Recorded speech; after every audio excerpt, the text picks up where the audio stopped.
My name is Rachel Martinez, and I'm 32 years old.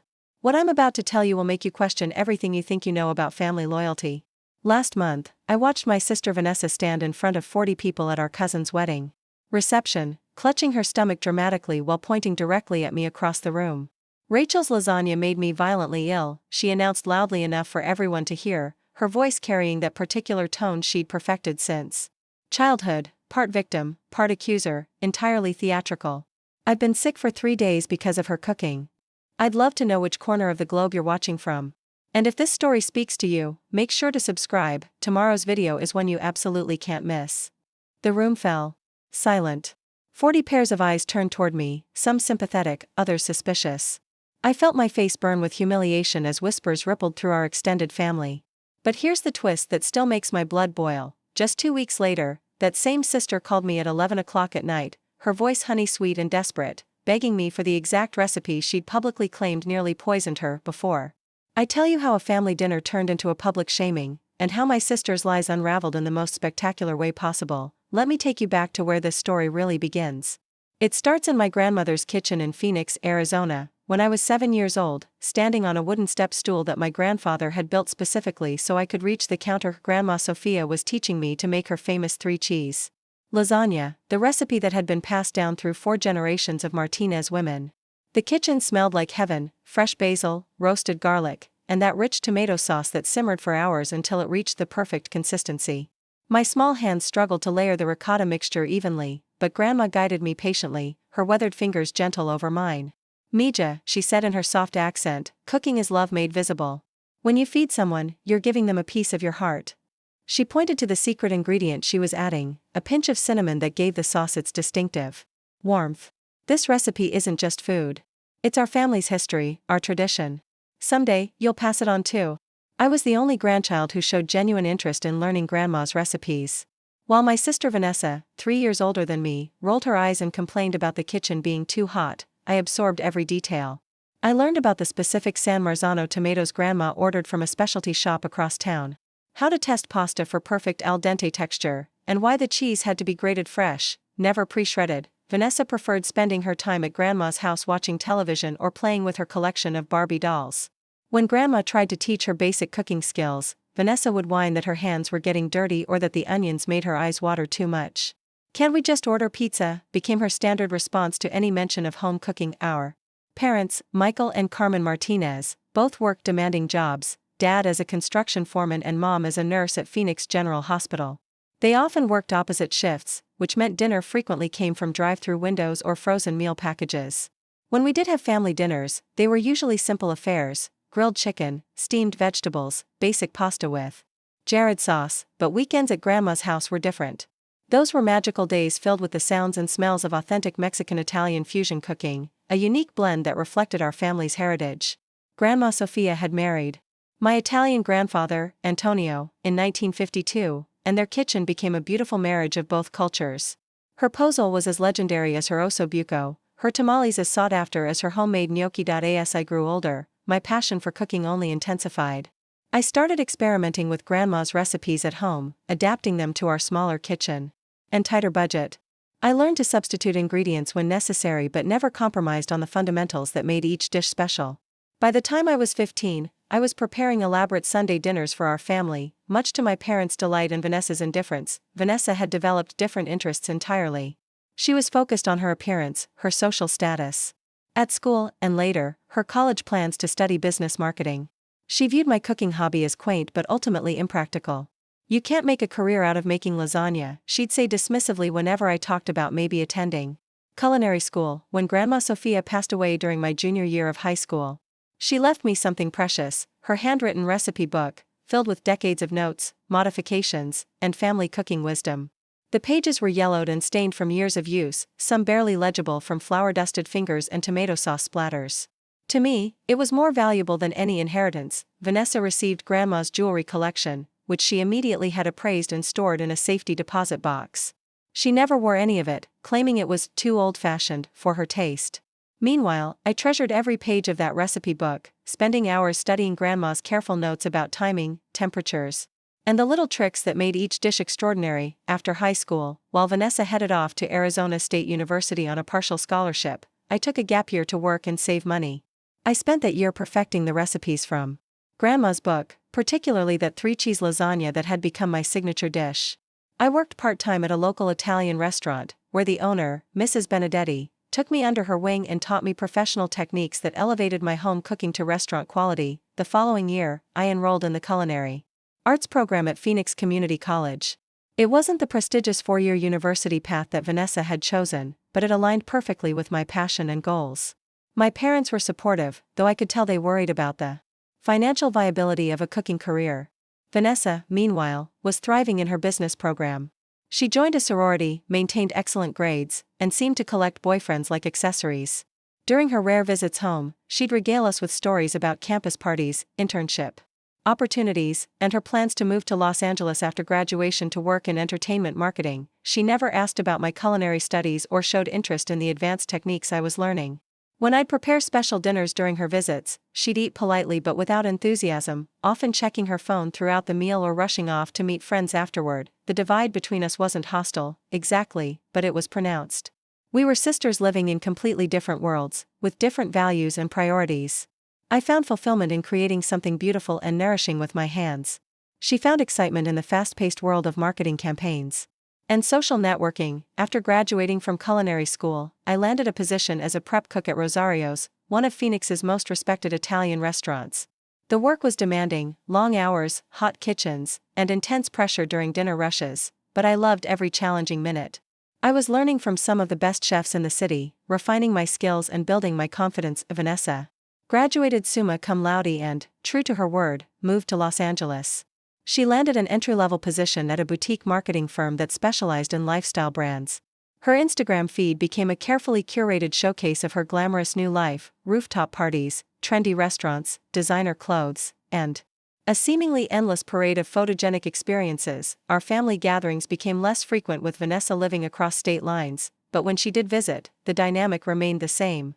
She'd arrive with expensive gifts and exciting stories about celebrity clients and red carpet events, while I'd prepare elaborate welcome home dinners that showcased everything I'd learned in my professional kitchen. During one particularly memorable Christmas dinner when I was 24, I prepared Grandma's complete traditional menu: the 3-cheese lasagna, homemade bread, roasted vegetables with herbs from my own garden, and a tiramisu that took me 2 days to prepare properly. The entire family raved about the meal. Even my usually reserved father got emotional, saying it tasted exactly like Grandma Sophia's cooking. Vanessa ate politely but spent most of the dinner on her phone, coordinating plans with friends she was meeting later that evening. When my Aunt Rosa asked if she'd learned to cook any of Grandma's recipes, Vanessa laughed and said, "Why would I need to learn when Rachel's so good at it? Besides, I can afford to eat at the best restaurants in LA." Her comment stung, though. I tried not to show it. It wasn't just the dismissiveness, it was the implication that my skills were somehow less valuable because I used them personally rather than professionally. Despite the fact that I was working in professional kitchens and had trained extensively. 3 years later, I took a leap that changed everything. I left Rosario's to open my own catering business, specializing in authentic family-style Italian and Mexican cuisine. It was terrifying, using my savings, taking out a small business loan, and leaving the security of steady employment, but I knew it was time to bet on myself. The business started small, catering intimate dinner parties and small corporate events. But word spread quickly about the quality and authenticity of my food. My signature dish remained Grandma's 3-cheese lasagna, which I'd refined and perfected over the years while staying true to her original recipe and that secret pinch of cinnamon. Within 18 months, Martina's family catering was booked solid most weekends. I hired 2 part-time assistants and was considering expanding to a small storefront location. The business was featured in Phoenix magazine as one of the city's rising culinary stars, and I was invited to participate in several food festivals and charity events. Meanwhile, Vanessa's career had plateaued somewhat. The entertainment marketing world in Los Angeles was brutally competitive, and while she was successful, she wasn't achieving the meteoric rise she'd initially envisioned. Her social media posts became less frequent, and during our phone conversations, I detected a note of frustration beneath her usual upbeat demeanor. It was during this period that our cousin Isabella announced her engagement to her longtime boyfriend Marcus. Isabella was the daughter of my father's sister, and our families had always been close. She asked me to cater her wedding reception, a tremendous honor and potentially my biggest catering job to date. The wedding was planned for late September, with the reception to be held at Isabella's future in-laws' beautiful home in Scottsdale. 60 guests were expected, and Isabella specifically requested that I prepare Grandma Sophia's 3-cheese lasagna as the main course, along with several other family favorites. I spent weeks planning the menu and perfecting the logistics. This wasn't just another catering job, this was family, and I wanted everything to be absolutely perfect. I tested and retested recipes, coordinated with the rental company for tables and serving equipment, and even grew my own basil to ensure the freshest possible herbs for the sauce. Vanessa flew in from Los Angeles 2 days before the wedding. She seemed different somehow, more subdued than usual, less effusive about her glamorous LA lifestyle. When I asked how work was going, she gave vague responses about industry challenges and market adjustments. I suspected she might be dealing with some professional disappointments, but she didn't volunteer details, and I didn't press. A lot of love and effort went into bringing this story to life. If you're enjoying it, we'd be so grateful if you'd subscribe to our channel. Now, back to where we left off. The night before the wedding, our extended family gathered at my parents' house for the traditional rehearsal dinner. I prepared a smaller version of the wedding menu as a preview of the next day's feast. The 3-cheese lasagna was perfect, the pasta tender but not mushy, the cheese blend melted to exactly the right consistency, the sauce rich and complex with that signature hint of cinnamon that made all the difference. Everyone praised the meal enthusiastically. Uncle Roberto declared, "It even better than Grandma Sophia's original version," which was the highest compliment possible in our family. Vanessa ate her portion without comment, though I noticed she took a second helping, which was unusual for her since she'd become quite weight-conscious during her LA years. After dinner, as I was cleaning up the kitchen with help from several cousins, Vanessa approached me. "The lasagna really was delicious," she said quietly. "I forgot how good your cooking is." There was something in her tone I couldn't quite identify, wistfulness, perhaps, or regret. "Thanks," I replied, touched by what seemed like genuine appreciation. "I'm nervous about tomorrow. It's a big deal, catering Isabella's wedding." "You'll do great," Vanessa said, and for a moment, she sounded like the big sister I remembered from childhood, before our paths had diverged so dramatically. The next morning, I arrived at the wedding venue early to begin preparations. My 2 assistants, Maria and David, met me there, and we set up our mobile kitchen in the host's spacious garage, which had been cleared and organized for our use.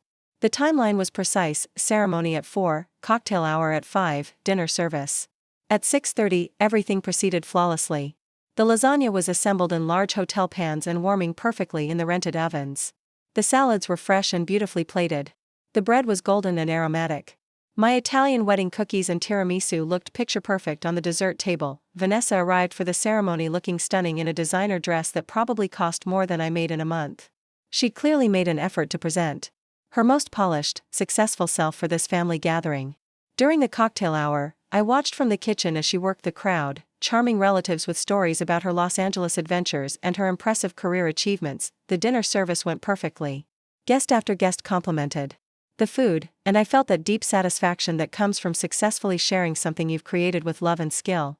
Isabella was radiant, repeatedly thanking me for making her wedding reception so special. It was after most guests had finished eating, during the dancing portion of the evening, that everything went wrong. I was in the kitchen, carefully boxing up leftover tiramisu for Isabella to take on her honeymoon, when I heard Vanessa's voice rise above the music and laughter from the reception. At first, I didn't think much of it. Vanessa had always been animated at social gatherings, commanding attention with her theatrical storytelling style, but something in her tone made me pause. There was an edge to it, a sharpness that cut through the celebratory atmosphere like a knife. I set down the dessert containers and moved closer to the kitchen doorway, straining to hear what was happening. "I need to sit down," Vanessa was saying loudly, her hand pressed dramatically against her forehead. "I don't feel well at all." She was standing near the head table, where Isabella and Marcus were still seated, looking radiant in their wedding attire. Several family members immediately surrounded her with concern.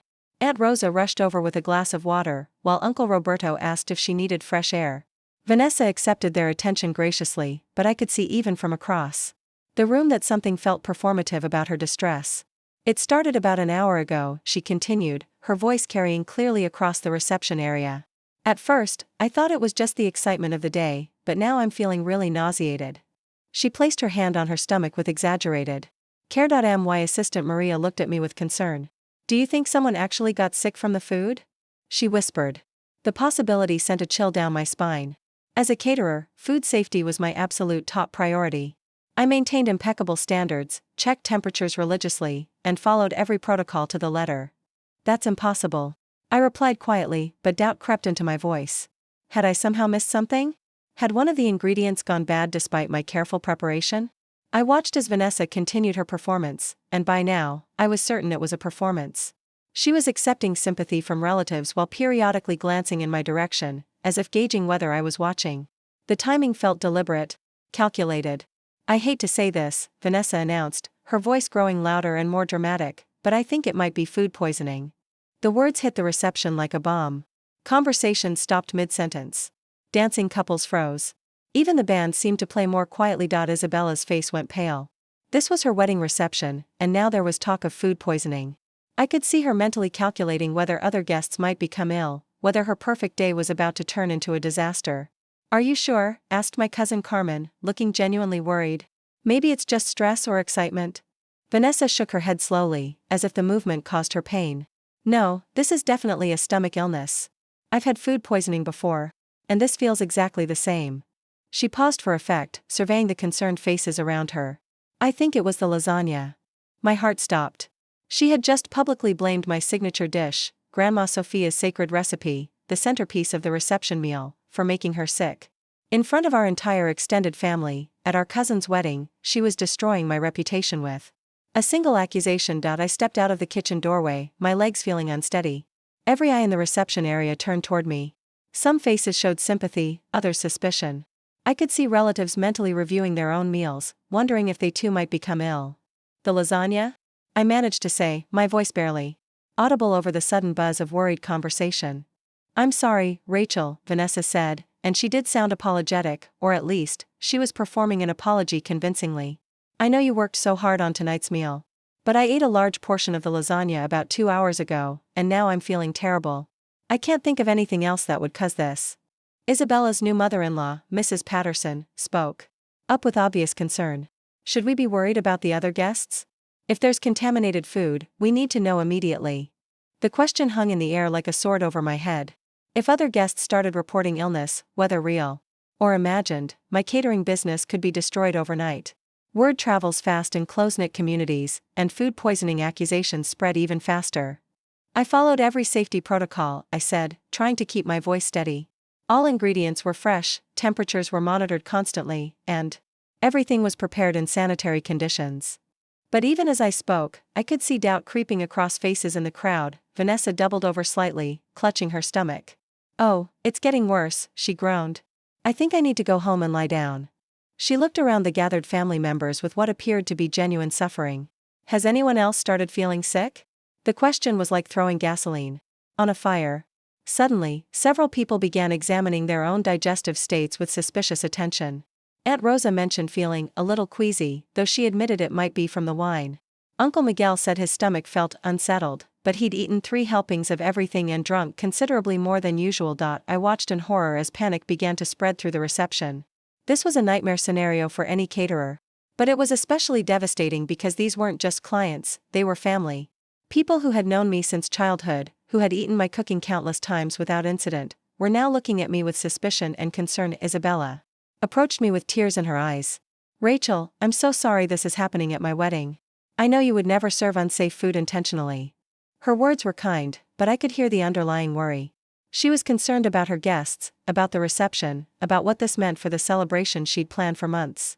"Let me check everything again," I said, heading back toward the kitchen. "I'll review all the preparation steps, check temperatures, see if I can figure out what might have gone wrong." But as I walked away, I caught something that made my blood run cold. Vanessa was whispering to our cousin Elena, and I heard her say, "I'm not surprised, honestly. Rachel's always been overconfident about her cooking skills."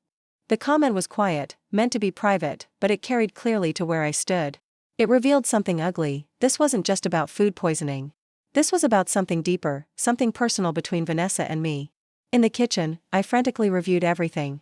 The lasagna had been prepared with the same ingredients I'd used hundreds of times.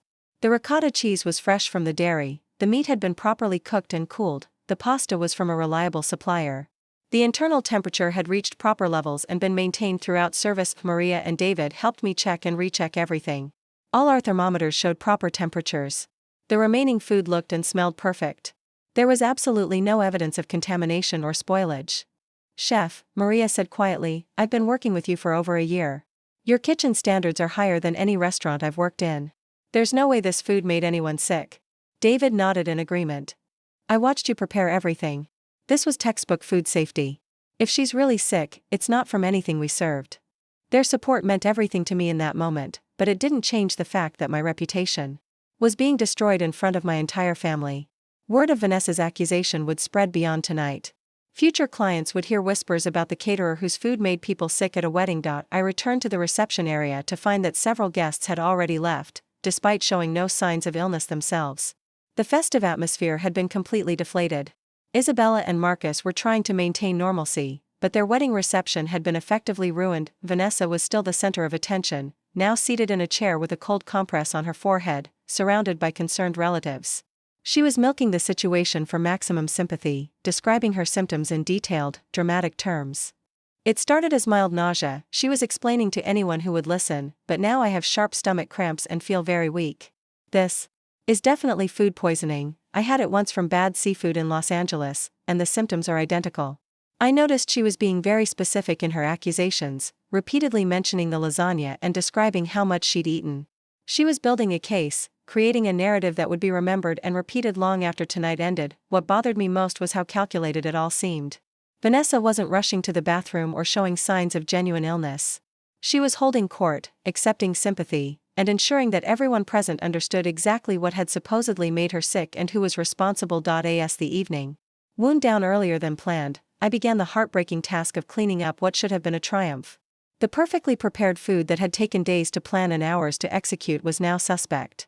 Guests were leaving early, taking to-go containers reluctantly or not at all. Isabella approached me as I was packing equipment. Rachel, please don't let this ruin how proud you should feel about tonight. The food was absolutely delicious, everyone said so before. She trailed off, unable to finish the sentence. Before your sister accused me of poisoning her, I completed quietly. Isabella nodded sadly. I don't understand what happened. Vanessa seemed fine during dinner, even complimented the lasagna specifically. Then suddenly, her words confirmed what I had suspected. Vanessa had been fine during the meal service. She had eaten heartily, even taken seconds, and shown no signs of distress. The illness had manifested only later, after most guests had finished eating and the reception was in full swing. As I loaded the last of my equipment into the catering van, Vanessa approached me. She still looked pale and was moving carefully, as if any sudden motion might worsen her condition. Rachel, I hope you know I didn't want this to happen, she said softly. I'm sure it was just a coincidence, or maybe I'm coming down with something unrelated. I hope this doesn't hurt your business. Her words sounded conciliatory, but there was something hollow about them. If she truly believed her illness was unrelated to my food, why had she made such a public accusation? Why had she specifically blamed the lasagna in front of 40 people? I've been catering for 3 years, I replied carefully. I've never had a single case of food poisoning. I follow every safety protocol religiously. I know you're careful, Vanessa said, but her tone suggested she wasn't entirely convinced. Maybe it was just one of those freak things. These things happen, right? Driving home that night, I felt devastated. What should have been one of the proudest moments of my catering career had become a public humiliation. I had prepared a flawless meal using my grandmother's cherished recipes, and it had been overshadowed by accusations of negligence, but more than the professional damage, I was hurt by the personal betrayal. Vanessa was my sister. Even if she genuinely believed my food had made her sick, couldn't she have pulled me aside privately? Did she have to make such a public spectacle of her accusations? The next morning, I woke up dreading the inevitable phone calls. In tight-knit communities like ours, news travels fast, and I expected to hear from concerned clients, worried family members, and possibly even health department officials. Instead, my phone was unusually quiet. By noon, I had received only 2 calls, one from Isabella, checking on me and reiterating that the food had been delicious, and another from my assistant Maria, asking if I needed help dealing with any fallout. It wasn't until later that afternoon that I received a call that changed everything. It was from my cousin Elena, and her voice was tight with barely contained anger. Rachel, you need to know something about last night, she began without preamble. After you left, I was helping clean up and I overheard Vanessa talking to our cousin Patricia. She didn't know I was listening, but I heard her admit that she wasn't actually sick. My grip tightened on the phone. What do you mean? She said. And I quote, I had to do something to knock Rachel down a peg. She's been getting too much attention with this catering thing. Elena's voice was shaking with indignation. Haha, Shalit. She made the whole thing up to embarrass you. The revelation hit me like a physical blow. My own sister had deliberately sabotaged my reputation, damaged my business, and ruined Isabella's wedding reception, all out of jealousy. The calculated nature of her performance suddenly made perfect sense. Are you absolutely certain? I asked, though I already knew the answer. Elena had no reason to lie, and her account explained everything that had felt wrong about Vanessa's sudden illness. I'm positive. Patricia heard it too. We were both shocked. Rachel, what Vanessa did was cruel and vindictive. You have to expose her lies. But as I hung up the phone, I realized that exposing Vanessa would be complicated. It would create a massive family conflict, potentially splitting relatives into opposing camps. Some might not believe Elena's account, preferring to think Vanessa had simply been confused or emotional rather than deliberately malicious. More importantly, I had to consider Isabella and Marcus. Their wedding reception had already been damaged by the drama. Revealing that it was all based on lies might vindicate me professionally, but it would also confirm that their special day had been deliberately sabotaged by family dysfunction. I spent the next several days wrestling with how to handle this information. My first instinct was anger. I wanted to call Vanessa immediately and confront her with Elena's revelation. I wanted to demand she publicly retract her accusations and apologize for the damage she'd caused, but as I cooled down, I began to see the situation more strategically. Vanessa had made a serious miscalculation. In her effort to damage my reputation, she had created a lie that could easily be disproven if I chose to pursue it. No other guests had reported any illness. The remaining food could be tested if necessary.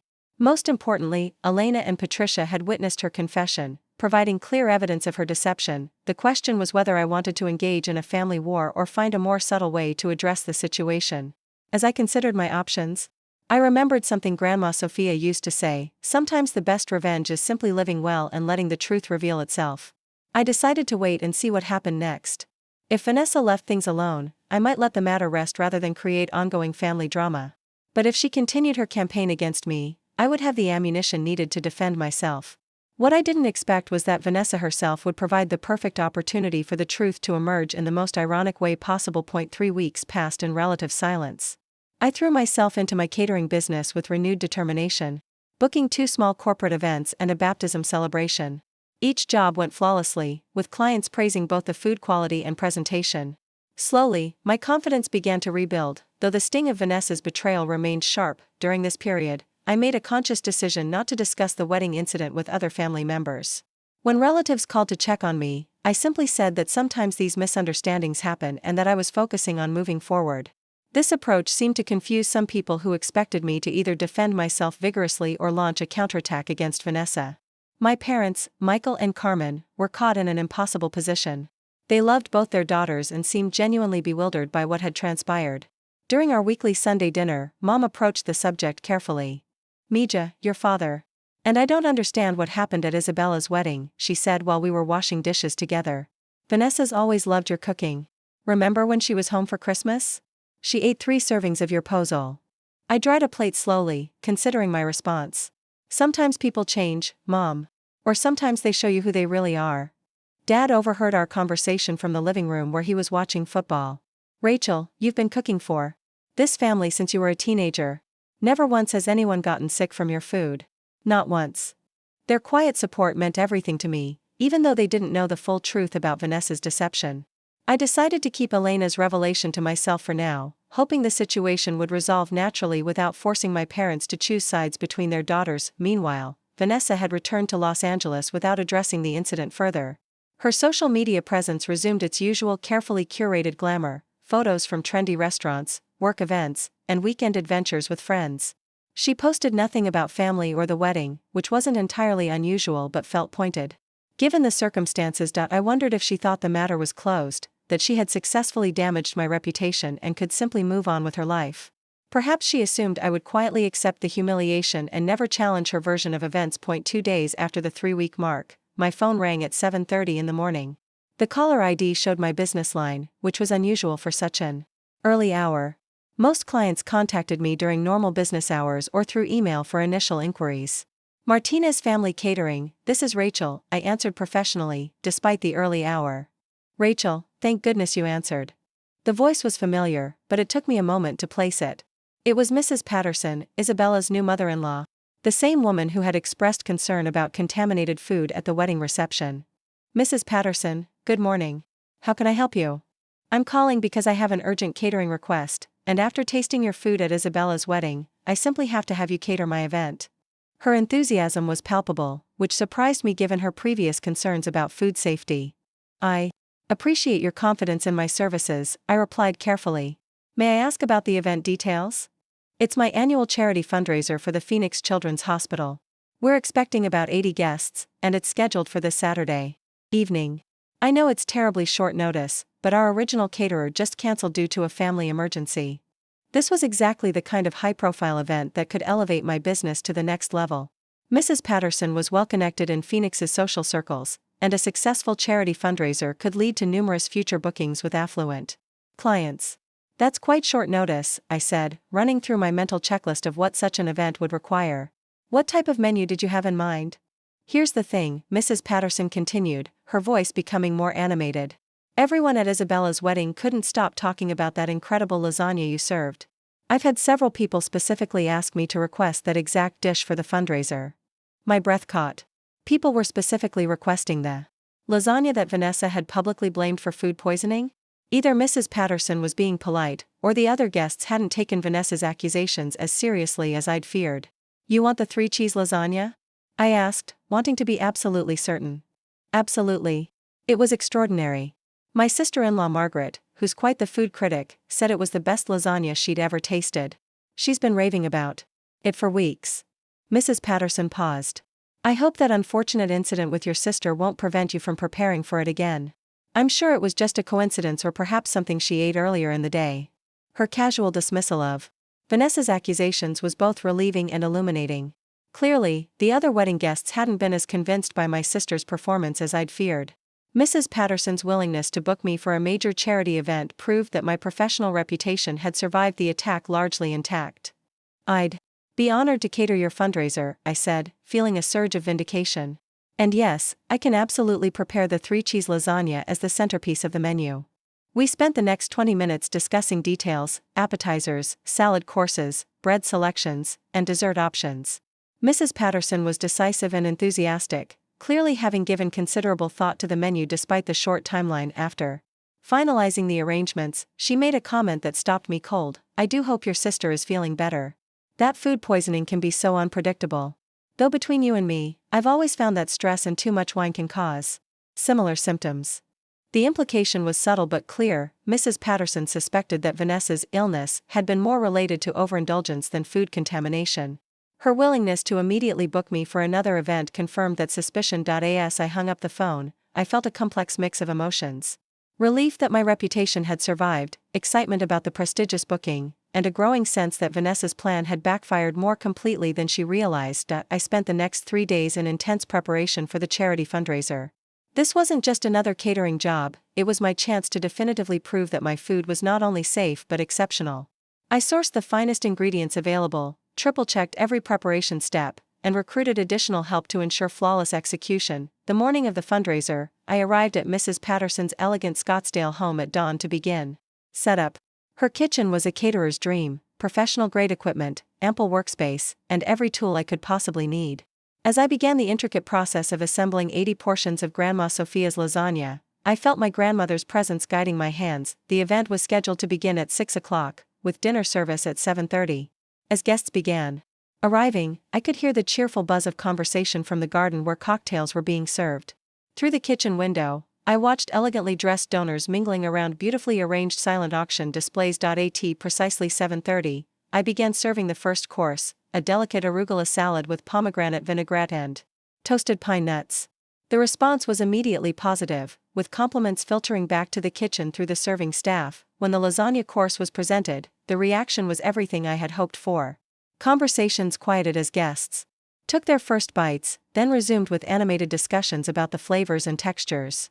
Several people approached the serving station to inquire about getting the recipe, and I heard multiple requests for my business card. Mrs. Patterson herself appeared in the kitchen doorway during the main course service, beaming with satisfaction. "Rachel, this is absolutely magnificent. Our guests are already asking when they can book you for their own events." As the evening progressed, I felt a deep sense of professional validation. This was what I had worked toward for years: recognition for my skills, appreciation for my artistry, and the knowledge that I was carrying forward my grandmother's culinary legacy with honor and excellence. Near the end of the evening, as I was beginning to pack up my equipment, Mrs. Patterson approached a small group of women who had apparently been discussing my catering services. "Ladies, this is Rachel Martinez, the genius behind tonight's incredible meal," she announced. "Rachel, I'd like you to meet some friends who are very interested in your services." What followed was 20 minutes of enthusiastic inquiries about availability, menu options, and pricing for various upcoming events. I collected contact information for 3 potential bookings, including a golden wedding anniversary celebration and a corporate executive dinner. As I drove home that night, exhausted but elated, I reflected on how dramatically things had changed. In just 4 days, Vanessa's attempt to sabotage my reputation had not only failed but had inadvertently led to my biggest professional opportunity yet. The irony wasn't lost on me. The very dish she had publicly blamed for making her sick was now being praised by some of Phoenix's most influential residents. Her lies had been exposed not through confrontation or argument, but simply through the quality of my work and the discernment of people who actually understood good food. 2 days later, I was reviewing invoices and planning menus for my new bookings when my phone rang. The caller ID showed Vanessa's number, which surprised me since we hadn't spoken since the wedding. "Hi, Vanessa," I answered cautiously, unsure what to expect. "Rachel, hi," she said, and her voice sounded different, less confident than usual, almost tentative. "How are you doing?" "I'm doing well. Just finished a big catering event over the weekend." I kept my tone neutral, not mentioning that it was the charity fundraiser where her target dish had been the star. "That's great," she replied, though she sounded distracted. "Listen, I was calling because I wanted to ask you about something." I waited for her to continue, curious about what could have prompted this unexpected call. "You know how much I've always admired your cooking," she began, which was already a departure from her usual dismissive attitude toward my culinary pursuits. "Well, I've been thinking about trying to cook more for myself here in LA. You know, instead of always eating out or ordering delivery." This was surprising news. In all the years I'd known Vanessa, she had shown zero interest in cooking beyond the most basic preparation.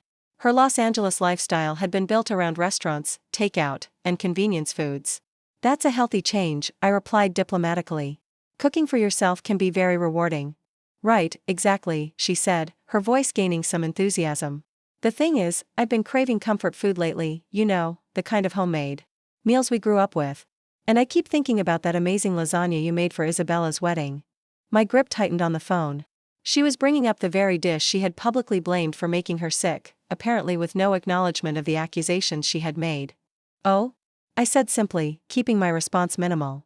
"I was wondering," Vanessa continued, "if you might be willing to share Grandma Sophia's recipe with me. I know it's special to you, but I'd really love to try making it myself." The audacity of the request was breathtaking. She wanted the recipe for the dish she had claimed poisoned her, apparently expecting me to simply hand over our grandmother's most treasured family recipe as if nothing had happened between us. I sat in stunned silence for several seconds, processing the magnitude of her hypocrisy. This was the same woman who had publicly humiliated me, damaged my reputation, and ruined Isabella's wedding reception with false accusations about this exact dish. "Rachel? Are you there?" Vanessa prompted when I didn't respond immediately. "I'm here," I said quietly. "I'm just surprised by your request." "Why would you be surprised?" she asked, and I could hear genuine confusion in her voice. "It's just a recipe between sisters." Her casual tone suggested she either had no memory of her accusations or simply expected me to overlook them entirely.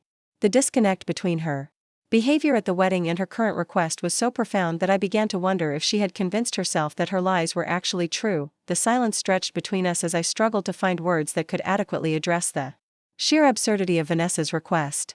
She wanted the recipe for a dish she had publicly claimed gave her food poisoning just 3 weeks ago. The cognitive dissonance was so extreme that I wondered if she was testing me somehow, waiting to see if I would call out her hypocrisy. "Vanessa," I said slowly, choosing my words carefully, "I'm having trouble understanding something. At Isabella's wedding, you told everyone that my lasagna made you sick. You said you had food poisoning and blamed it specifically on that dish. Now you want the recipe?" There was a pause, and when she spoke again, her voice had a defensive edge. "Oh, that. I think I figured out what really happened that night. I'd been dieting pretty strictly before the wedding, trying to fit into that new dress, and then I suddenly ate a huge meal with wine. My stomach probably just wasn't used to rich food anymore." Her explanation was delivered with such casual confidence that it almost sounded reasonable, except for the fact that she had never mentioned dieting or stomach sensitivity at the wedding. Her accusations had been specific and dramatic, pointing directly at food contamination and my supposed negligence as a caterer. "So you don't think the lasagna made you sick anymore?" I pressed, wanting to hear her explicitly contradict her previous claims. "No, definitely not. I'm sure it was just the combination of not eating much for weeks and then overindulging. You know how it is when you're trying to lose weight for a special event." She laughed lightly, as if the whole incident had been a minor misunderstanding, rather than a public humiliation that could have destroyed my business. I felt my anger building, but I forced myself to remain calm. This phone call was revealing more about Vanessa's character than years of family interactions had shown me.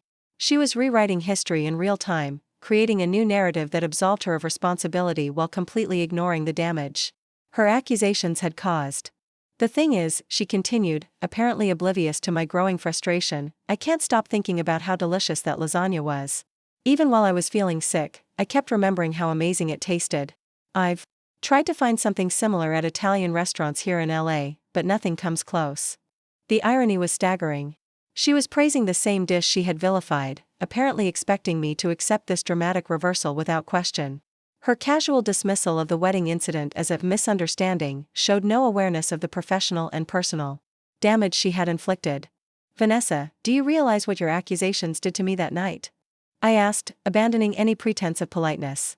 "You didn't just say you felt sick, you announced to our entire family that my cooking had given you food poisoning. You made Isabella's wedding reception about your supposed illness and my supposed negligence." "I was genuinely feeling awful," she replied, her voice taking on a wounded tone. "I wasn't trying to hurt you, Rachel. I was just explaining what I thought was happening. Can't we move past this? I'm trying to make an effort here." Her response was masterful in its manipulation. She positioned herself as the victim. She had been genuinely feeling awful, while casting my hurt and anger as unreasonable. The request for the recipe became an effort on her part, something I should appreciate rather than question. "An effort?" I repeated, incredulous. "Vanessa, you damaged my reputation in front of our entire family. Some guests left the reception early because they were worried about food poisoning. Isabella's special day was ruined by your drama. And now you want me to reward that behavior by giving you our grandmother's most precious recipe? You're being dramatic, Rachel," she said, with a sigh that suggested I was overreacting to a minor incident. "Nobody really believed I had food poisoning. Everyone knows you're a good cook. It was just an awkward moment that got blown out of proportion." Her gaslighting was breathtaking.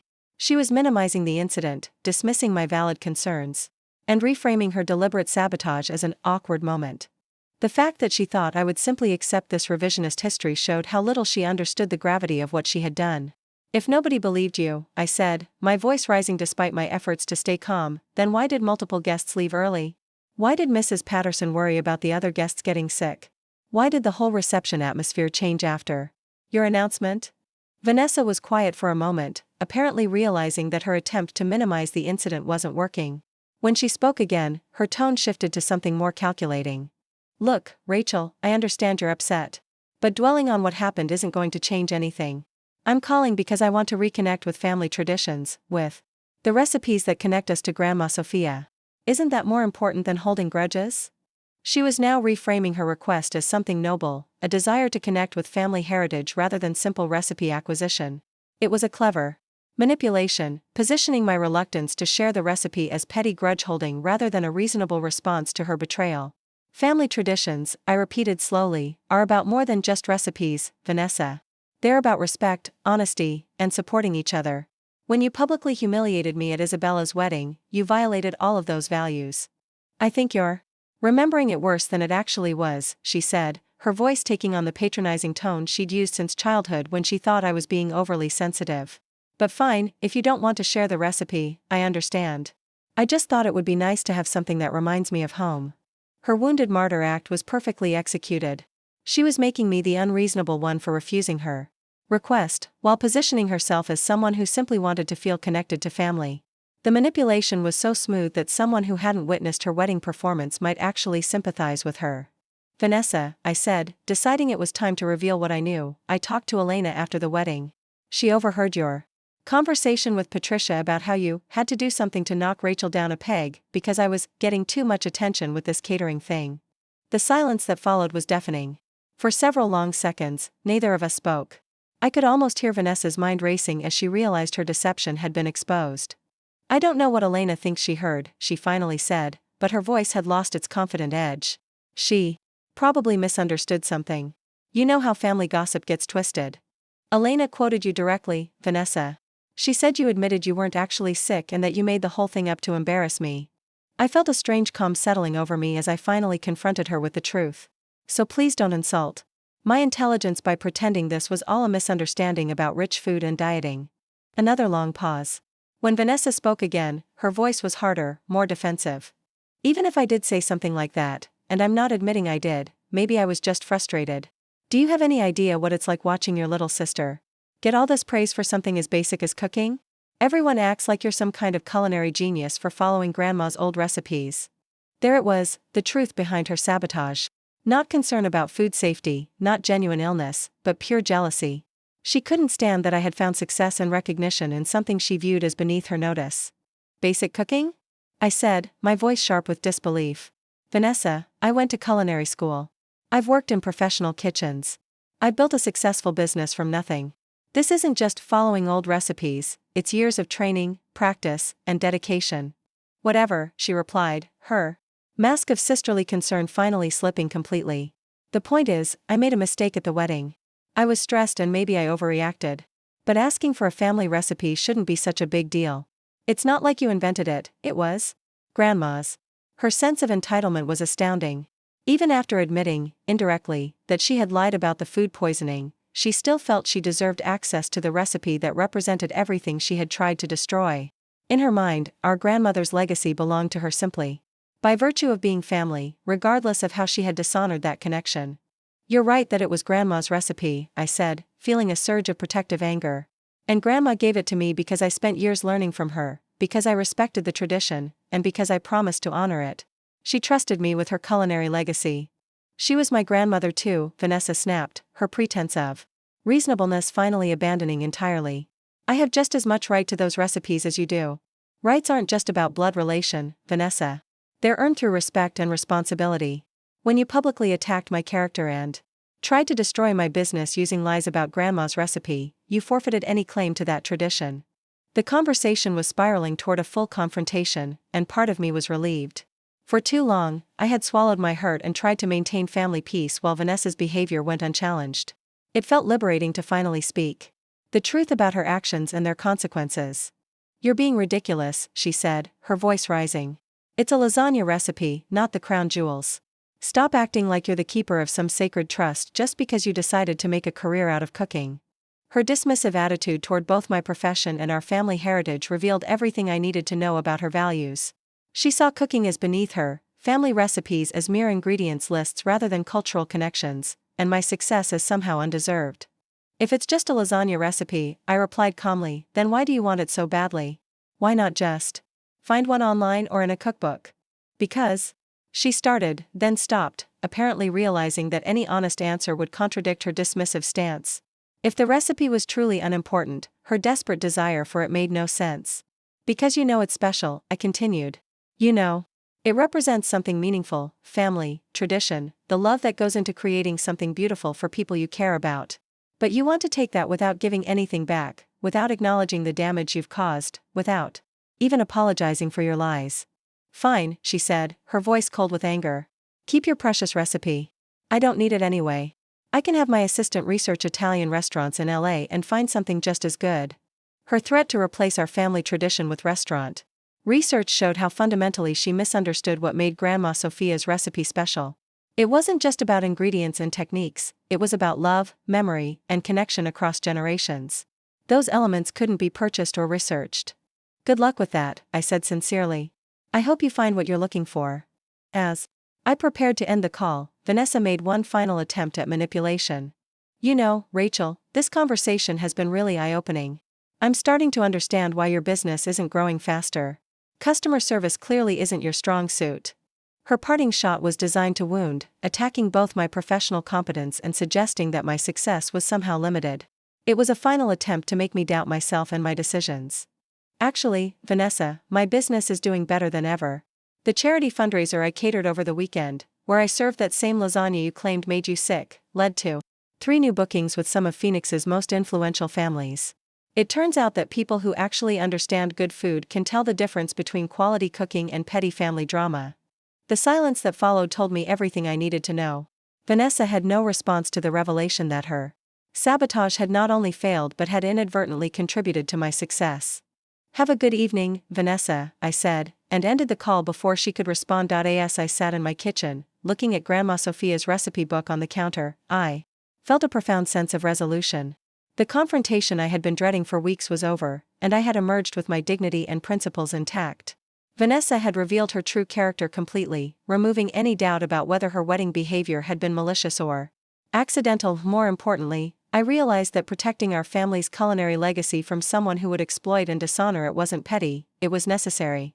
Grandma Sophia had entrusted me with these recipes because she knew I would preserve not just the ingredients and techniques, but the love and respect they represented. Vanessa's request for the recipe had been the final test of whether she understood that responsibility.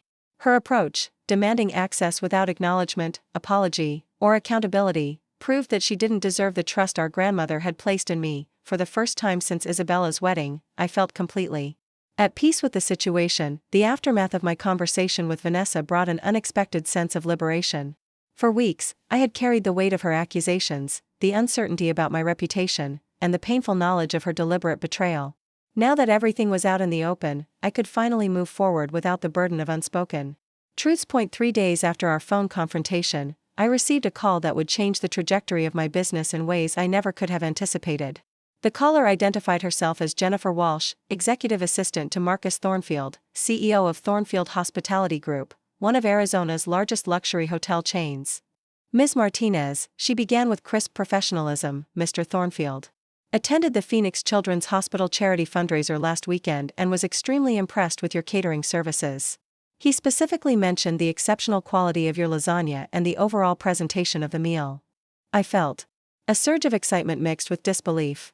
Marcus Thornfield was legendary in Phoenix business circles, a self-made millionaire who had built his hospitality empire from a single restaurant into a network of high-end hotels and resorts across the Southwest.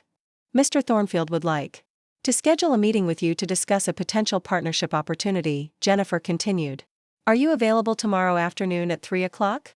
The meeting was set for Thornfield's corporate headquarters in downtown Phoenix, a gleaming glass tower that housed the administrative offices for his various business ventures.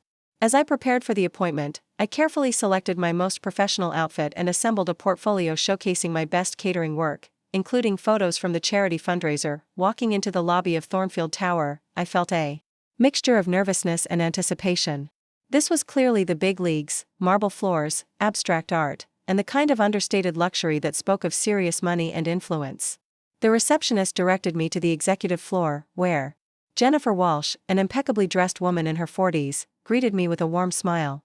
"Ms. Martinez, thank you for coming on such short notice. Mr. Thornfield is very excited to meet with you." She led me down a hallway lined with photographs showcasing the various properties in the Thornfield portfolio: boutique hotels in Sedona, luxury resorts in Scottsdale, and urban properties in Phoenix and Tucson. Marcus Thornfield's office was spacious but not ostentatious, with floor-to-ceiling windows offering a panoramic view of the Phoenix skyline. The man himself was younger than I had expected, probably in his mid-40s, with graying temples and an air of focused energy. He stood to greet me with a firm handshake and genuine enthusiasm. "Ms. Martinez, please have a seat. Can Jennifer get you anything? Coffee, water?" After declining refreshments, I settled into a comfortable leather chair across from his desk, my portfolio balanced on my lap. "I'll get straight to the point," Thornfield began, leaning forward with obvious interest. "The meal you prepared for the charity fundraiser was exceptional. Not just good, exceptional. I've eaten at some of the finest restaurants in the world, and that lasagna ranks among the best dishes I've ever tasted." His praise was both thrilling and humbling. This was a man who clearly had access to world-class cuisine, and he was comparing my grandmother's recipe to the finest restaurant offerings. "But more than just the food," he continued, "I was impressed by the entire presentation. The service was flawless, the timing perfect, and the attention to detail was remarkable. Mrs. Patterson told me you organized the entire event with less than a week's notice." "Thank you, Mr. Thornfield. That means a great deal coming from someone with your experience in hospitality. Which brings me to why I asked you here." He opened a folder on his desk and withdrew several documents. "I'm developing a new property, a boutique resort and spa in Sedona that will cater to an ultra-luxury market. We're talking about guests who expect the absolute finest in every aspect of their experience. He showed me architectural renderings of a stunning property nestled among Sedona's famous red rocks, a modern interpretation of southwestern design that managed to be both contemporary and respectful of the natural landscape. The resort will have multiple dining venues, Thornfield explained, but the centerpiece will be a signature restaurant featuring elevated regional cuisine with Italian influences. When I tasted your food, I immediately thought about this concept. My heart was racing as I began to understand where this conversation was heading. I'd like to offer you the position of executive chef for this restaurant, with the opportunity to develop the entire culinary program for the resort. This would include menu development, staff hiring and training, and overseeing all food service operations. The magnitude of the opportunity was staggering. Going from small-scale catering to executive chef at a luxury resort was a career leap I had never dared to imagine. But as the initial excitement settled, practical concerns began to surface. Mr. Thornfield, I'm incredibly honored by this offer, but I should be transparent about my background. I have culinary training and catering experience, but I've never managed a restaurant operation of this scale. He nodded approvingly. I appreciate your honesty, and frankly, it makes me more confident in my decision. Too many chefs get caught up in ego and lose sight of what really matters: great food and exceptional service. Your humility and dedication to quality are exactly what I'm looking for. He outlined the compensation package, which was far beyond anything I had ever earned. More importantly, he described a vision for the restaurant that aligned perfectly with my own culinary philosophy, honoring traditional recipes while elevating them with refined techniques and premium ingredients. There's one more thing, Thornfield added, his expression becoming more serious. Mrs. Patterson mentioned there was some kind of incident at the wedding where you catered. Something about a guest claiming food poisoning? My stomach dropped. Despite everything that had happened since, Vanessa's accusations continued to follow me. I had hoped that the success of the charity fundraiser had put those concerns to rest, but clearly, word of the wedding incident was still circulating. Yes, there was an incident, I said carefully. A guest claimed to feel ill and suggested it might be related to the food. However, no other guests reported any problems, and subsequent events have proven that the accusation was unfounded. Thornfield studied my face intently. Mrs. Patterson mentioned that the guest in question was your sister, and that she seemed to recover quite quickly after making her announcement. His observation was astute and suggested that he had gotten a fuller picture of the incident than I had initially realized. Mrs. Patterson had apparently provided context that cast doubt on Vanessa's claims. Family dynamics can be complicated, I replied diplomatically. What I can assure you is that food safety is my absolute top priority, and my track record speaks for itself. I understand completely, Thornfield said with a slight smile. In my experience, family members are often the harshest critics of success. The fact that you've maintained your professionalism despite personal attacks actually reinforces my confidence in your character. His response surprised me. Rather than viewing Vanessa's accusations as a liability, he seemed to interpret them as evidence of jealousy, a sign that my success was significant enough to provoke resentment. We spent the next hour discussing details of the resort project, timeline for opening, and the scope of responsibilities I would inherit. The restaurant was scheduled to open in 18 months, which would give me time to transition my catering business and prepare for the massive undertaking ahead. As our meeting concluded, Thornfield stood and extended his hand once again. Ms. Martinez, I hope you'll seriously consider this opportunity. I believe you have the talent and vision to create something truly special in Sedona. He handed me a detailed offer letter and asked me to take a week to consider the proposal. As I walked back to my car, clutching the documents that could transform my career, I felt overwhelmed by the rapid pace of change in my life. Just 1 month ago, I had been a small-scale caterer whose reputation was under attack by my own sister. Now I was being offered the chance to lead the culinary program at a luxury resort, with resources and creative freedom I had never imagined possible. That evening, I called my parents to share the news. Their reaction was a mixture of excitement and bewilderment, pride in my achievements combined with amazement at how quickly opportunities were materializing. Mija, this is incredible, my mother said, her voice thick with emotion. Grandma Sophia would be so proud to see what you've accomplished with her recipes. My father, typically more reserved, asked practical questions about the timeline, compensation, and long-term prospects. But I could hear the pride in his voice as he processed the magnitude of the opportunity. Have you told Vanessa about this? My mother asked, and I could sense her hope that this success might somehow repair the rift between her daughters. No, and I don't plan to, I replied honestly.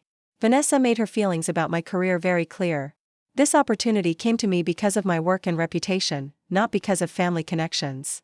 Over the next few days, as I researched the Thornfield organization and considered the offer, I reflected on how dramatically my life had changed since Isabella's wedding. Vanessa's attempt to sabotage my reputation had inadvertently set in motion a chain of events that led to the biggest opportunity of my career, the charity fundraiser, which I had accepted partly to prove my competence after the wedding incident, had connected me with Marcus Thornfield. Her lies about food poisoning had forced me to demonstrate the quality of my work more convincingly than any marketing campaign could have achieved. 3 days before my deadline to respond to Thornfield's offer, I received an unexpected text message from Vanessa. It was the first communication from her since our confrontational phone call. Heard through the family grapevine about your job offer. Congratulations. Maybe we can talk soon about putting all this behind us. Her message was carefully crafted to sound conciliatory while avoiding any admission of wrongdoing or genuine apology. The timing was also suspect, reaching out only after learning about my success, suggesting that her desire to put things behind us was motivated by my improved circumstances rather than genuine remorse. I showed the message to my assistant, Maria, who had become not just an employee but a trusted friend during the challenging weeks following the wedding. She's trying to get back in your good graces now that you're successful, Maria observed with characteristic directness. Classic behavior pattern: tear you down when you're vulnerable, then try to reconnect when you're thriving. Her analysis felt accurate. Vanessa's message contained no acknowledgement of her false accusations, no apology for the damage she had caused, and no indication that she understood why I might be hurt or angry. Instead, she was positioning herself as magnanimous for being willing to put things behind us. I decided not to respond to her text. Vanessa had shown me who she was through her actions at the wedding and her manipulative phone call. Her attempt to reconcile now felt opportunistic rather than sincere. 2 days later, I walked back into Marcus Thornfield's office with my signed contract and a heart full of excitement about the future. The boy wonder who had built a hospitality empire welcomed me with enthusiasm and immediately began discussing plans for developing the Sedona restaurant concept. I have one request, I said as we reviewed the contract details. I'd like to feature a signature lasagna on the menu, a family recipe that represents my culinary heritage. It's the dish that brought us together. Thornfield smiled broadly. I was hoping you'd say that. That lasagna will be the cornerstone of our menu. As I left his office that day, officially installed as executive chef designate for Thornfield's newest property, I thought about the strange journey that had brought me to this moment. Vanessa's betrayal, painful as it had been, had forced me to prove my worth in ways that ultimately advanced my career beyond anything I had previously imagined. Her attempt to diminish my success by claiming my cooking made her sick had backfired spectacularly. The very dish she had tried to weaponize against me was now going to be featured at one of Arizona's most exclusive new restaurants. Sometimes the people who try to tear you down end up being the catalysts for your greatest achievements. Vanessa had tested my resolve, my professionalism, and my commitment to excellence. In passing those tests, I had discovered strengths I didn't know I possessed and opened doors I hadn't known existed. The irony was poetic. Her jealousy of my basic cooking had led directly to an opportunity that would establish me as one of the Southwest's most prominent chefs.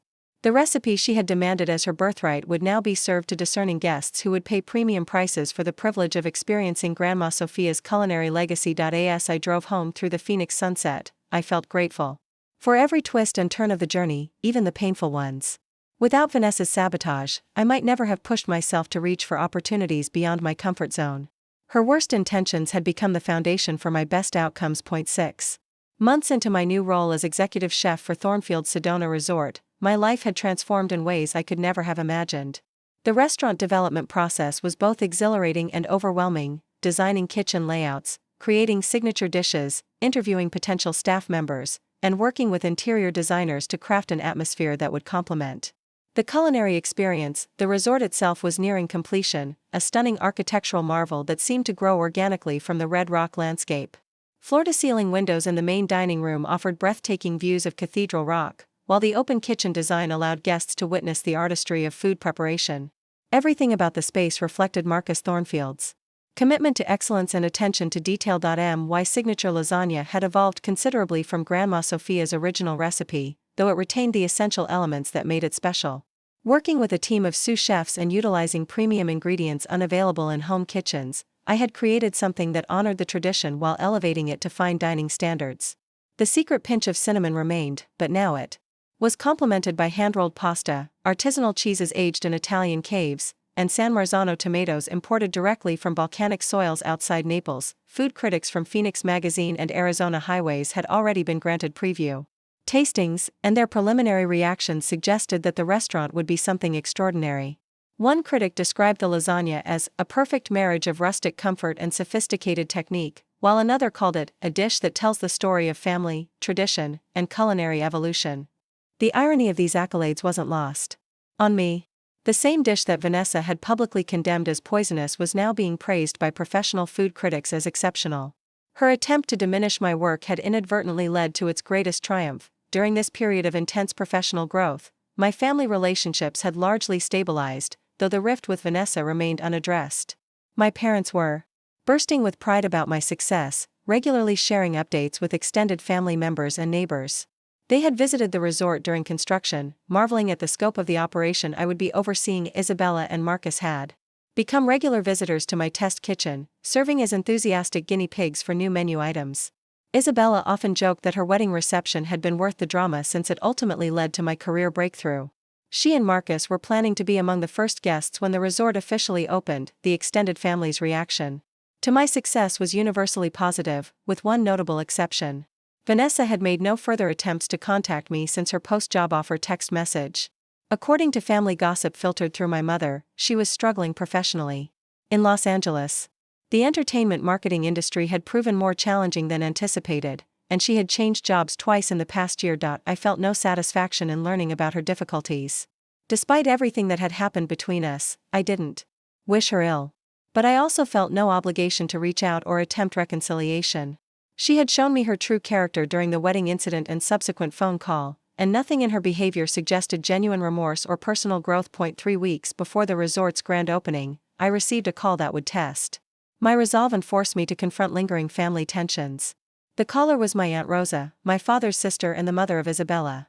"Rachel, Mija, I need to talk to you about something delicate," she began, her voice carrying the careful tone people use when delivering unwelcome news. "What's going on, Tia? Your parents are planning to attend the grand opening celebration, and they're so excited about your success. But Carmen called me yesterday asking about bringing Vanessa." My stomach tightened. The grand opening was scheduled to be a major event, with food critics, hospitality industry professionals, and influential Phoenix socialites in attendance. It was essentially my professional debut on the highest possible stage. Did they ask Vanessa to come, or did she invite herself? "That's what makes this complicated," Rosa continued. "Apparently, Vanessa called your mother crying, saying she felt terrible about what happened at Isabella's wedding and wanted a chance to make things right. She specifically asked if she could attend the opening to show her support for your success." The manipulation was textbook Vanessa, positioning herself as the victim seeking redemption rather than the aggressor who had caused the problem. By calling our mother with tears and remorse, she was forcing my parents into the role of mediators rather than taking responsibility for directly addressing the damage she had caused. What did Mom say? "She wants to believe that Vanessa is genuinely sorry and wants to reconcile. You know how your mother is, she hates conflict between her daughters and always hopes for the best. She's torn between supporting you and wanting the family to heal." I understood my mother's position, but I also recognized the impossible situation Vanessa was creating. By involving our parents, she was forcing me to either appear petty for refusing reconciliation or accept her presence at my most important professional moment without any guarantee of her behavior. "Tia, what do you think I should do?" Rosa sighed deeply. "Honestly, Mija, I'm worried. Vanessa has shown a pattern of making important events about herself and her drama. Isabella's wedding was supposed to be a celebration, and look what happened. I don't want your grand opening to be overshadowed by family tension." Her concern was valid and echoed my own fears. The grand opening was too important to risk having it disrupted by Vanessa's unpredictable behavior or need for attention. This was my moment to establish credibility in the culinary world, and I couldn't afford any distractions. "Has she actually apologized for what she did at the wedding?" "Not directly, from what I understand. It's more about wanting to move forward and put the past behind us. But she hasn't acknowledged the specific damage she caused or taken responsibility for her lies." This confirmed my suspicions about Vanessa's motivations. True reconciliation would require acknowledging wrongdoing, understanding the impact of her actions, and demonstrating changed behavior. Instead, she was seeking absolution without accountability, a pattern that had characterized our entire relationship. That evening, I called my parents to address the situation directly. The conversation was delicate, requiring me to explain my position without forcing them to choose sides between their daughters. Mom, Dad, I understand that you want the family to be unified, and I appreciate that impulse. But I need you to understand what's at stake for me professionally. My father, typically direct, asked the question I had been dreading: what exactly are you afraid Vanessa will do? I'm afraid she'll find a way to make the evening about herself and our conflict rather than about the restaurant and my professional achievement. The wedding proved that she's capable of creating dramatic scenes that overshadow important events. My mother's voice was pained when she responded. Rachel, maybe this could be an opportunity for healing. If Vanessa is genuinely sorry, Mom, has she actually said she's sorry? Has she acknowledged that her accusations were false, or explained why she made them? The silence that followed answered my question. Vanessa had performed contrition without actually accepting responsibility, expressing regret about the situation without admitting fault for creating it. I think, my father said slowly, that we need to respect Rachel's wishes about her own professional event. This isn't a family dinner where we can work things out privately. This is her career. His support meant everything to me, and I could hear my mother's reluctant agreement in her silence. They understood that my concerns were legitimate and that protecting this opportunity had to take priority over family dynamics. The next day, I decided to take control of the situation by addressing it directly with Vanessa. Rather than allowing our parents to serve as intermediaries, I would speak to her myself and establish clear boundaries about the grand opening event. I called her Los Angeles number, expecting to leave a voicemail, but she answered on the second ring. Rachel, she said, and I could hear surprise and hope in her voice. I'm so glad you called. I've been wanting to talk to you. I'm calling about the restaurant opening, I said, cutting directly to the purpose of my call. Mom mentioned that you asked about attending. Yes, I really want to be there to support you. I know things have been difficult between us, but this is such an important moment for you, and I want to show that I'm proud of what you've accomplished. Her words sounded sincere, but I had learned to be skeptical of Vanessa's performances. Her ability to sound convincing while pursuing her own agenda was well established. Vanessa, before we discuss that, I need you to be completely honest with me about something. Do you still believe that my lasagna made you sick at Isabella's wedding?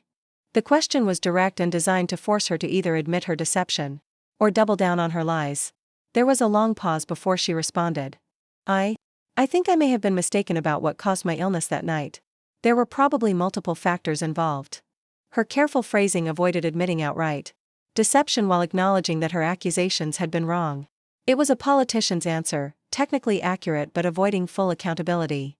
That's not what I asked, Vanessa. I asked if you still believe my lasagna made you sick. Yes or no? Another pause, longer this time. No, I don't believe your lasagna made me sick. Then why did you tell 40 people at the wedding that it had given you food poisoning? I was confused and upset. I genuinely felt sick, and I thought I made a mistake in assuming it was the food. She was still avoiding the full truth, but at least she had admitted that her accusations were unfounded. It was progress, though. Not the complete honesty I had hoped for.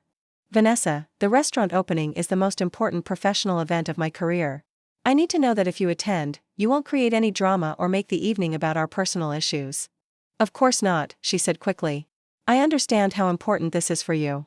I just want to be there as your sister, to celebrate your success. Her assurance sounded genuine, but I had heard similar promises before. The wedding was supposed to be about Isabella and Marcus, but Vanessa had still found a way to make it about herself and her grievances. I'm going to be honest with you, I said. I'm concerned about your history of creating scenes at family events. If you attend the opening, I need your word that you'll be supportive and drama-free. You have my word, she replied without hesitation. Rachel, I know I've made mistakes, and I want to do better. This is your moment, and I won't do anything to take away from it. Despite my reservations, I found myself willing to give her one more chance. Perhaps the magnitude of my success had genuinely impressed her enough to change her perspective. Perhaps she truly was ready to move beyond the jealousy and competition that had driven her behavior at the wedding. All right, I said. You can come to the opening. But I'm serious about my expectations. This isn't about us or our relationship, it's about the restaurant and my professional reputation. I understand completely. Thank you for giving me this opportunity, Rachel. I won't let you down. As I hung up the phone, I felt a mixture of hope and apprehension. Part of me wanted to believe that Vanessa was capable of growth and genuine support. But another part of me wondered if I was setting myself up for another public humiliation. The next 2 weeks were consumed by final preparations for the opening. Menu tastings, staff training sessions, equipment calibrations, and coordination with service teams occupied every waking hour. The pressure was intense, but it was the good kind of pressure that comes from pursuing excellence rather than avoiding failure. 3 days before the opening, Marcus Thornfield stopped by the kitchen during our final dress rehearsal dinner service. He sampled several dishes, including the signature lasagna, and his expression of satisfaction told me everything I needed to know. "Rachel, this is extraordinary work. I'm confident that we're about to launch something truly special." He paused, watching the kitchen team execute service with precision and grace. "How are you feeling about everything?" "Nervous, excited, proud," I admitted. "It's been an incredible journey getting to this point." "Any concerns about the opening night?" I considered mentioning my apprehensions about Vanessa's attendance, but decided against it. This was a professional conversation, and I didn't want to introduce personal drama into Marcus's awareness. "Just the normal pre-opening jitters," I said. "I think we're as ready as we can be." He nodded approvingly. "Good. Trust your instincts and your training. You've built something remarkable here."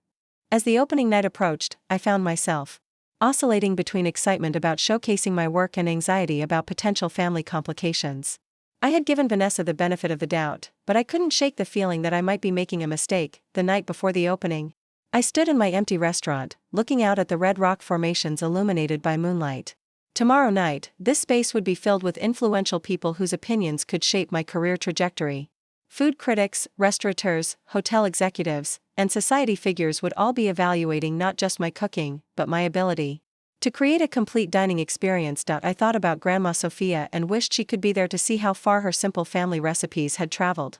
From her modest Phoenix kitchen to this stunning Sedona restaurant, her culinary legacy had found new expression while maintaining its essential character. Whatever happened tomorrow night, I knew I had honored her memory and exceeded even my own ambitious expectations. Vanessa's attempt to destroy my reputation had instead catalyzed the greatest opportunity of my life. Her jealousy had become the foundation for my triumph. As I locked up the restaurant and headed home for my last night's sleep before the grand opening, I felt ready for whatever tomorrow would bring. The grand opening night arrived with perfect weather and flawless execution. By 7 o'clock, the restaurant was filled with Arizona's culinary elite, hospitality industry leaders, and influential socialites. Food and Wine magazine had sent their Southwest correspondent, and the Phoenix Business Journal was covering the event as a major economic development story. I moved through the kitchen with calm confidence, orchestrating the service like a conductor leading a symphony.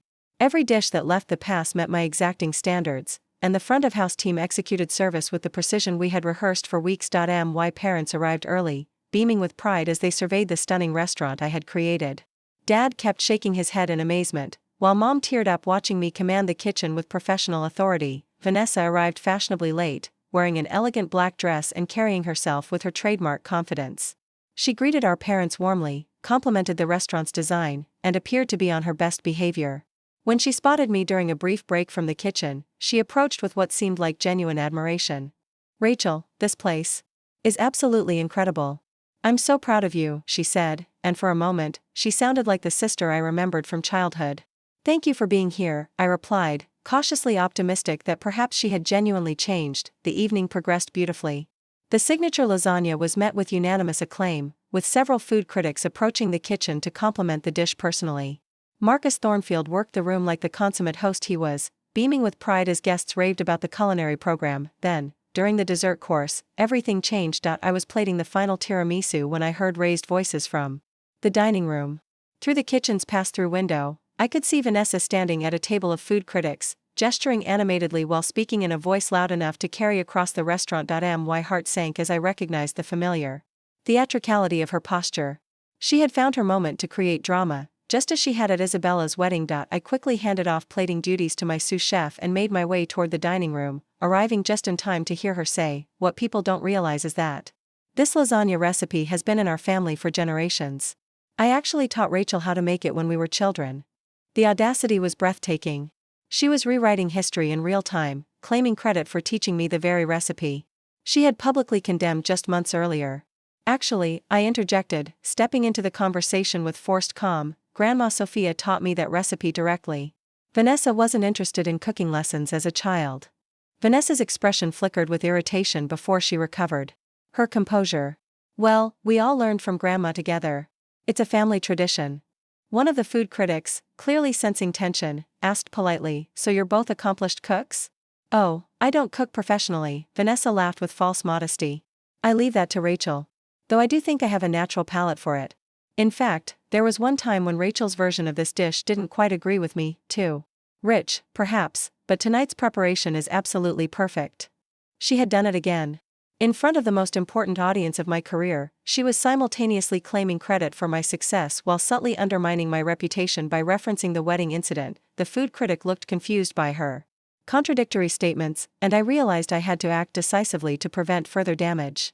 "Vanessa," I said clearly, "you're referring to Isabella's wedding, where you publicly claimed my lasagna gave you food poisoning. You told 40 people I had made you violently ill." The table fell silent. Vanessa's face flushed as she realized. I wasn't going to allow her to control the narrative this time. "That was a misunderstanding," she said quickly. "I was probably coming down with something unrelated." "No," I continued, my voice steady but firm. "According to our cousin Elena, you admitted that you lied about being sick to embarrass me because you were jealous of my catering success." The silence at the table was deafening. Several other diners had turned to listen, drawn by the obvious family drama unfolding. Marcus Thornfield appeared at my side, clearly ready to intervene if necessary. "Is everything all right here?" "Everything's fine," I said, maintaining eye contact with Vanessa. "My sister was just leaving." Vanessa's mask finally slipped completely. "You're really going to humiliate me in front of all these people?" "I'm simply telling the truth," I replied. "Something you seem to have trouble with." For a moment, I thought she might create an even bigger scene. But perhaps the setting, surrounded by influential strangers rather than sympathetic family members, gave her pause. She collected her purse with as much dignity as she could muster. "I hope you're satisfied, Rachel," she said coldly. "You've always been petty and jealous." As she walked toward the exit, I heard her mutter loudly enough for nearby tables to hear, "Success has really gone to her head." But instead of the sympathetic murmurs she might have expected, the dining room remained focused on me, waiting to see how I would handle the aftermath. "I apologize for that disruption," I said to the food critics. "Family relationships can be complicated, but they shouldn't interfere with your dining experience." The lead critic smiled approvingly. "Actually, that just proved something important about your character. You stood up for your integrity when it mattered most." As the evening wound down, guest after guest approached to congratulate me not just on the exceptional food, but on how professionally I had handled a difficult situation. Marcus Thornfield was particularly impressed. "Most chefs would have hidden in the kitchen and let that situation escalate," he told me privately. "You handled it with class and backbone." The reviews that appeared over the following weeks were universally glowing. The Phoenix New Times called the restaurant a stunning achievement that honors tradition while pushing culinary boundaries. Food and Wine featured the signature lasagna in their "Dishes Worth Traveling For" section. More importantly, the restaurant was booked solid for months in advance, with a waiting list for weekend reservations that stretched into the following season. Vanessa returned to Los Angeles without saying goodbye to anyone, including our parents. According to family reports, she was furious about being publicly humiliated and blamed me for ruining her attempt at reconciliation, but her version of events found little sympathy. Too many family members had witnessed her behavior at Isabella's wedding, and her performance at my grand opening only reinforced their understanding of her true character. 6 months later, I received a brief email from Vanessa announcing that she was engaged to someone she'd met through work in Los Angeles. There was no invitation to the wedding, no request for family recipes, and no acknowledgement of our history. I felt relief rather than sadness. She had finally stopped trying to insert herself into my success story. Today, the restaurant has earned national recognition, and I'm working on a cookbook that will feature Grandma Sophia's recipes alongside my modern interpretations. The three-cheese lasagna remains our most requested dish, with guests often asking for the story behind it. I always tell them the truth: it's a family recipe passed down through generations, refined through professional training, and proven resilient enough to survive even the worst intentions. Sometimes the people who try to destroy your dreams end up proving their power instead. Vanessa's jealousy became the catalyst for achievements I never could have imagined. Her lies forced me to defend my integrity in ways that ultimately established my reputation. The recipe she demanded but didn't deserve now graces tables in one of the Southwest's most prestigious restaurants. And every time a guest savors that first bite, they're tasting not just exceptional food, but the triumph of truth over deception, perseverance over sabotage. Grandma Sophia would be proud. Looking for more? We've got 2 amazing stories ready for you right on screen. If this one touched you, these are absolutely worth your time. Click to watch them now. And hey, subscribe and hit that bell to never miss our latest uploads.